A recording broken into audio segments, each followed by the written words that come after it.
Penggunaan Fibonacci dalam analisa. Jenis penggunaan Fibonacci ratio dalam analisa kita tahu bersama seperti yang sudah dibahas pada video sebelumnya, yaitu ada retracement, extension, projection, dan expansion. Pertama kita akan bahas mengenai Fibonacci retracement method, yaitu di mana kita akan mengukur potensi harga dari A ke B berdasarkan rasio dari X ke A. Mari kita lihat dalam chart. Nah, tetapi sebelum kita lanjut, kita harus mengetahui bahwa Fibonacci retracement method ini lebih ideal digunakan ketika A ke B merupakan secondary reaction dan X ke A merupakan primary movement, dan A ke B idealnya memiliki at least 3 swing, yaitu 1, 2, 3. Oke, sekarang mari kita lihat di dalam chart. Tentu saja contoh di dalam chart ini merupakan contoh-contoh yang ideal. Jadi kita mengambil toolsnya, lalu kita draw toolsnya dari bawah ke atas, jadi X, A, dan kita tarik dulu swingnya, dan idealnya A ke B seperti yang dikatakan tadi bahwa at least 2 swing. Potensi B, maka kita akan melihat potensi B, kalau kita tarik satu swing langsung ke sini bisa ya, tapi kalau kita lihat swing yang lebih kecilnya, maka kira-kira seperti ini. Jadi di sini bisa kita tandai potensi B.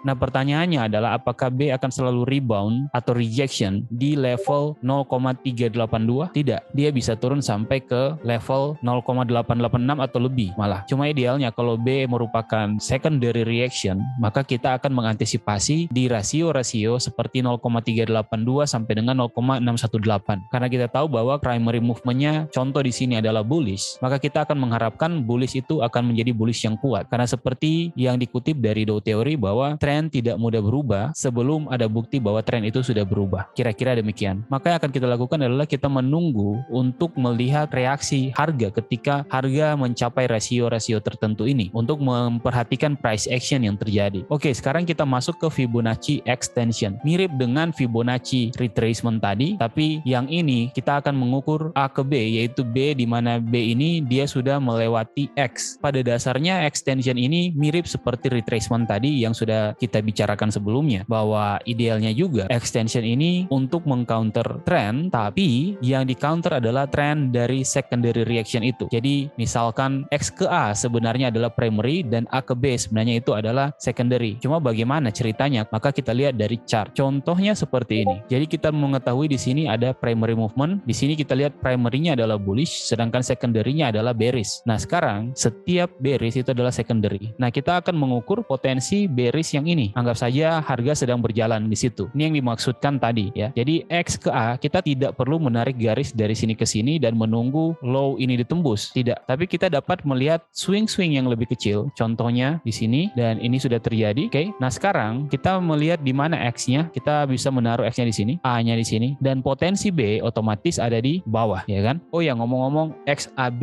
ini hanya penamaan saja ya. Kita hapus dulu yang ini ya. Nah, sekarang kita akan mengantisipasi pergerakan dari A ke B ini sampai di mana. Kita akan menarik Fibonacci retracement seperti tadi toolsnya, tapi kali ini kita akan menggunakan bagian luarnya. Kalau tadi kan bagian dalamnya, sekarang bagian luarnya. Kita bisa hapus yang tidak perlu di bagian dalam. Bagian luar kita centang, kita buka semua ya.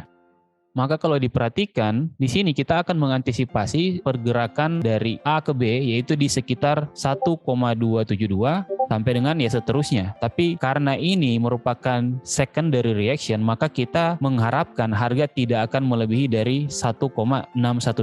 Itu adalah harapan kita karena harga ini melawan primary movement, yaitu harga ini merupakan secondary reaction. Nah, idealnya adalah kita menunggu, kalau misalkan kita mau kondisi atau skenario seperti ini, idealnya kita menunggu harga setelah misalkan primary movement-nya sudah mencapai top dan dia akan masuk ke secondary reaction, kita menunggu harga membuat swing at least 1, 2 ya. Lalu dia sudah mulai turun dan dia sudah menembus level X ini ke bawah, lalu kita akan mulai mengantisipasi pergerakan dari A ke B ini. Kira-kira demikian. Nah, sekarang kita masuk ke dalam Fibonacci projection method. Idealnya adalah kita menggunakan metode ini untuk memproyeksikan potensi pergerakan arah harga dari B ke C sesuai dengan range dari X ke A. Dibandingkan menggunakan ini sebagai support and resistance, kita dapat menggunakan ini sebagai potensi tujuan arah harga. Contohnya pergerakan dari primary movement. Kita menggunakan menggunakan trend based Fibonacci extension, yaitu kita akan menggunakan 3 titik ya, satu, dan kedua kita mencari swing keduanya lalu swing ketiganya. Nah, yang akan kita proyeksikan adalah potensi pergerakan dari X ke A dan diproyeksikan melalui B ke C. Tentu saja setelah A ditembus. Mari kita tandai potensi B ke C yang akan kita antisipasi.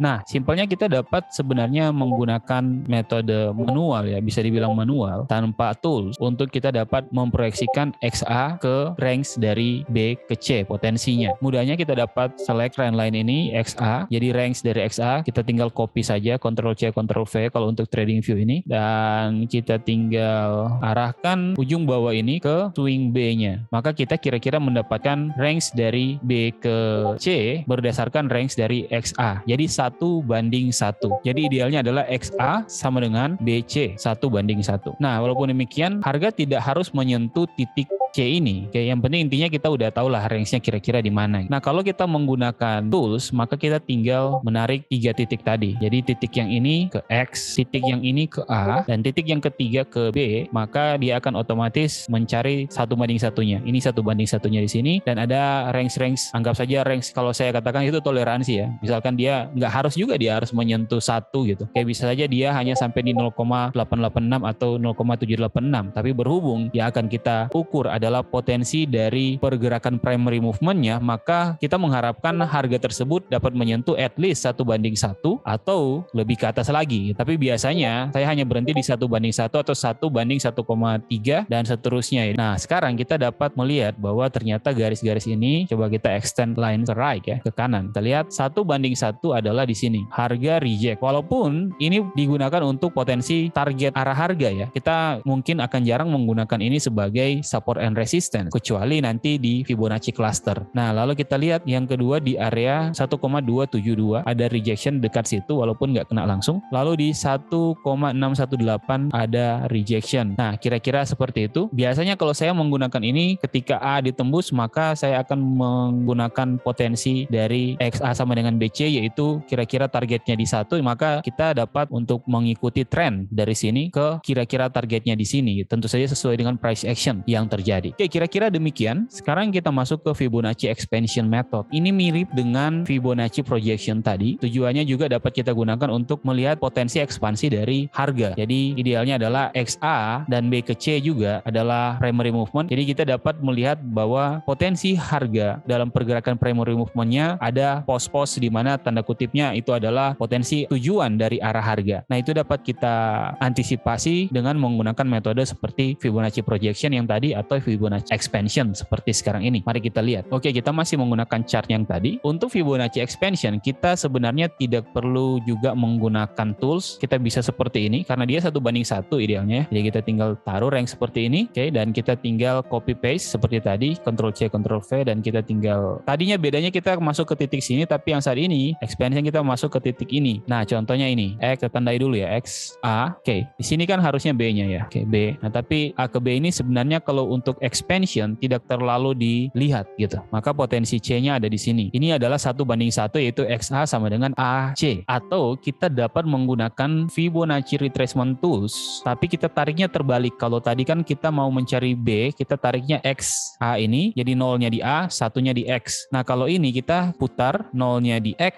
1-nya di A. Dan antisipasi kita ada di rasio 2 seperti ini. Lihat rasio 2 ini sama kan dengan kira-kira seperti ini ya, A ke C ya kan, range-nya. Nah, tentu saja kita dapat melihat potensi toleransinya di range 1,618 sampai dengan di 2,236.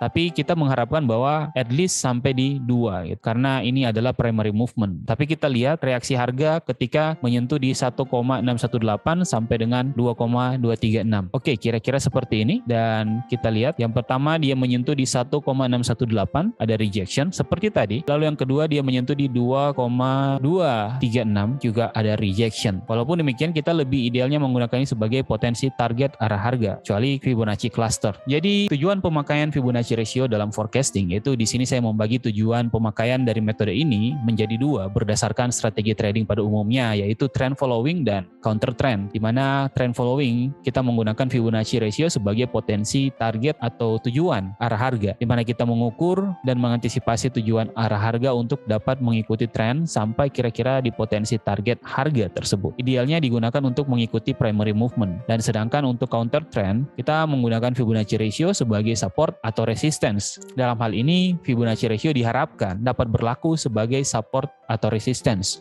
Idealnya digunakan pada saat harga dalam secondary reaction, yaitu untuk mencari potensi counter agar sesuai dengan arah tren utama. Jadi kita meng-counter secondary reaction itu. Dibanding dengan kita meng-counter tren utama, itu lebih beresiko tentu saja. Seperti kalau mereka katakan menangkap pisau yang sedang jatuh, ya itu sulit. Nah, jadi setelah mengetahui ini, maka kita tahu bersama pentingnya untuk menganalisa tren sebelum menggunakan metode Fibonacci dalam melakukan forecasting pergerakan arah harga. Tinggal PR-nya untuk menganalisa tren. See you.